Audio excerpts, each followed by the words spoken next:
What's up, guys? Welcome back to my racing outpost. Today I want to go over the best settings for the Thrustmaster T598, or at least what I consider the best settings. I use these settings mostly for GT7 Sport Mode, or their online multiplayer mode, which I've started playing consistently for the last couple of weeks. I really like these settings so far because they've been super consistent. I get a ton of feedback from the wheel now, which is huge, and they've helped me improve my lap times dramatically.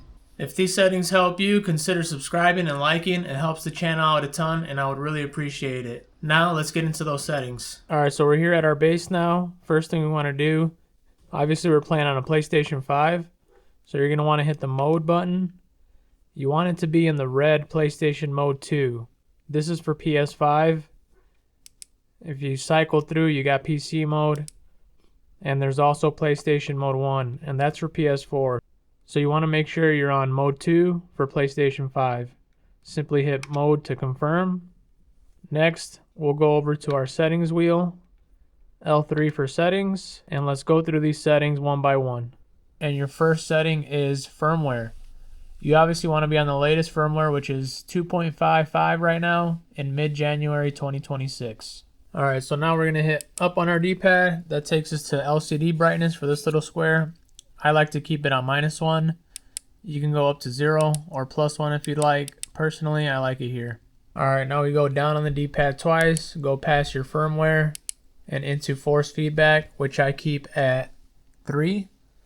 This gives you the most force feedback. It's nice and strong, and you get to feel all the detail from the wheel. So keep that at 3. Down on the D-pad again, and we are in the master setting. You want to keep this at 100%. This gives you 100% of your strength from your wheelbase, so everything feels nice and strong. Nothing gets muted or watered down. You want to keep this at 100. Alright, so your next setting is actually a driving mode. These are all driving modes starting from beginner to extreme. I like to keep mine on extreme. Obviously, that's going to give you the most force feedback and most detail. So personally, I keep that on E. Our next setting is inertia, and I keep this on mid. So this has to do with high speed driving. So when you're going at high speeds, it'll feel a little bit harder or slower to turn the wheel when you're trying to turn at high speeds. I like to keep this on mid. Our next setting is going to be friction, and I like to keep this off. Our next setting is going to be boost low, and I like to keep that at +1. This is for like rumble strips or bumps in the road, and the whole thing will vibrate. So I like keeping that at +1. Next one is boost high, and I keep that on +1. This is for when you hit other cars or you hit the wall or rub against the wall. You're going to get a lot of feedback for those kind of things. Our next setting is speed, and I like to keep this on extreme. So this will stiffen or soften the steering wheel depending on how fast you're going, and I want the most force feedback I could get, so I'll keep it on extreme. After that, we got wheel damper, which I keep at 0. Game damper gain, which we keep at low. Spring, we keep at 5%. And then we got our favorite feature. My favorite feature on this wheelbase is the gear jolt, and I always keep that at high. I want to feel those gears when I'm banging gears, 1, 2, 3, 4, and you just feel them popping on your steering wheel. It feels incredible. It's so strong that I could feel it in my seat when I change gears, whether I'm going down or up. And I've driven real cars that have paddle shifters like a Lamborghini or a Porsche, higher end sports cars. You can actually feel when you're banging gears, and I think that this wheel having that is just incredible. It's one of the coolest features I've ever felt on a steering wheel, on a simulator. I think they should all have that. And then we have our last one, which is end stop, and we keep that high.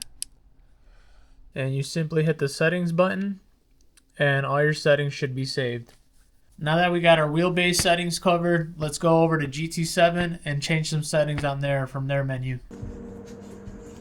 Alright, so now that you're in the game, you got to start a race to be able to get to these settings. So start your race, and then hit the settings button, go down to controller settings, and then scroll all the way down.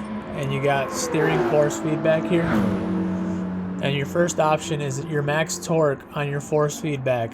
I like keeping this at 7. Direct drive wheels tend to get really hot, So I like keeping this at 7. I don't max this one all the way out, and it feels really good to me personally. I think it's plenty of force feedback on this wheel, so 7 is a sweet spot for me. Your next setting is going to be the force feedback sensitivity. So this is going to be how sensitive and how quickly it gives you feedback for road bumps, tire slippage. So if you start drifting, understeer, oversteer, this is what's going to help you correct quicker, in my opinion. So I like keeping this maxed out on 10. So those are my T598 settings. I hope they help. If they did, consider subscribing, hitting that like button, and I'll catch you guys on the racetrack. Happy racing, y'all. Keep it clean out there. Peace.